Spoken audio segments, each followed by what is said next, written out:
who is a linebacker, Zaven Collins out of Tulsa. So, Nick, you have some details on him, right? Yeah, so first of all, as Blake said, Zaven Collins is a linebacker. And if you watch last week's discussion, we said that a linebacker, inside linebacker in this draft is a tier 2 position, Yep. which means they'll play, but they won't start for us. So Zaven Collins is 6'5", 259. So he's a big dude. And he's very athletic, though, He's because he huge. actually played quarterback in high school, which is very interesting. And he went to a smaller school, Tulsa, and you could just see him. He could get to the quarterback, he could play off, and he's a very athletic, fun guy to watch. But I do not think he fits on the Green Bay Packers. I'm Yep. going to be honest.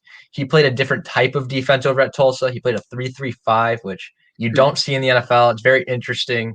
It worked over at Tulsa, but we don't think it would work for the Packers, or at least I don't. I think Blake agrees.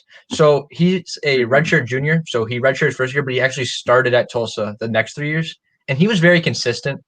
He didn't just pop off this last year. He was Yeah. actually good all his years that he was with Tulsa. And he's going to go in the first round. He might not even get to the Packers where they are at Yeah. 29. But if he does, I think we should lay off, and I don't think we should take him. Some weaknesses that he has is that he's just so big, so it's hard for him to switch direction really fast. Yeah. Like Right. he can run with someone, but once they cut, he's not cutting with them. And that's a problem that we have with him. Mhm. And also he can improve his pathway. Like he doesn't always take the most direct route. He kind of runs like, I guess you could call it a banana turn to get where he needs to be Zigzag, maybe. instead of just going straight there. Mhm. So what do you Yeah. want to add, Blake? Yeah, so I was going to say, so I originally thought just like the athlete he is, him being in the middle, like the centerpiece for our defense, I was like, okay, interesting. The more I watched, the more I realized Colson, the amount of times I saw him play man coverage was very minimal. And when he did, it would be, a running back's running to the flat or a tight end's in the flat. So it's not like a tight or a running back or a tight end's running like an option route and making him cut or switch, directions really quickly. And at 6'5", 260, I worry about a guy like him trying to guard a running back who is really nimble in space. I just do. I think he has a 4.6 40, so he's not like, Devin White or other like Micah Parsons, even guys that are super, super fast where in the run, they're meeting the running back on the outside if it's like an outside zone or, it's going to the sideline. But so he's a little slow at accelerating, but I will say once he gets to his top speed, I mean, he pops off the screen. There's a play. He shot the gap. It was the ball was on the 2-yard line, and he saw a gap with the guard in between the guard and tackle, and he just shot it. I mean, and he looked like he got shot out of a cannon.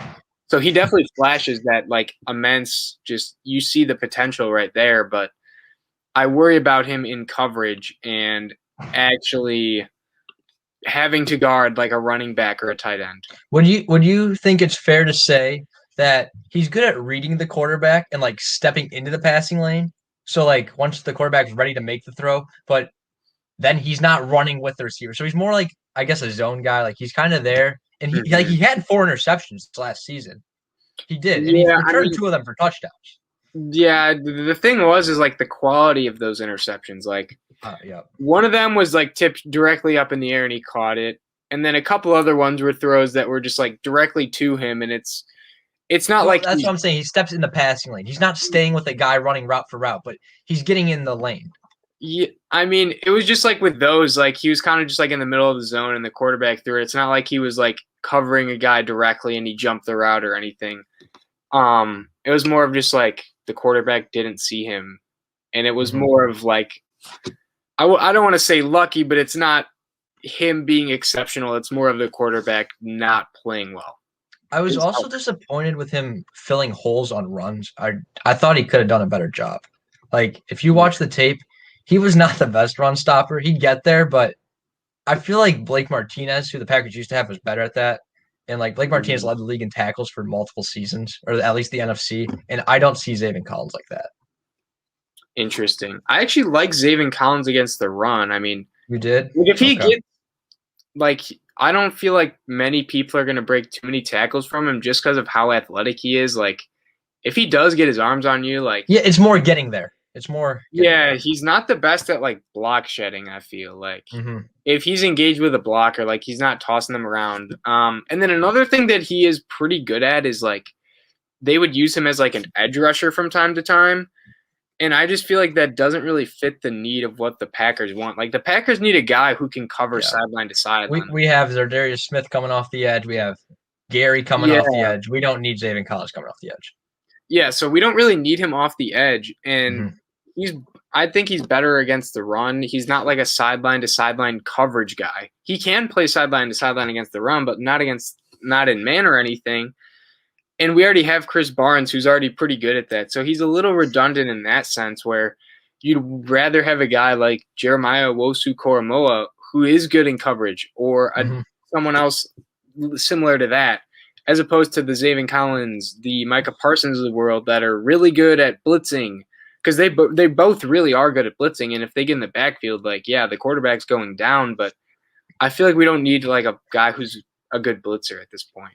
Yeah, so I think we both agree that like Zaven Collins is a good player. He's athletic, Yeah, but he just definitely. doesn't fit what the Packers need right now. Yeah, And he's gonna succeed wherever he goes because he's gonna go where there's a need for him. But for us, we just don't need him, and we can do something else. He's not going to be available later in the draft, obviously. So in that first round, we just want to go with something more that we need. yeah. Like, if there was a linebacker who is available to us who's really good in coverage, I feel like that would complement our team better than a guy who's kind of a edge middle linebacker hybrid. Maybe not the best against the pass, and in man coverage. So that's it in Collins. He's not maybe the best fit for the Packers, but for another team that could use him, he would be a better fit. But a guy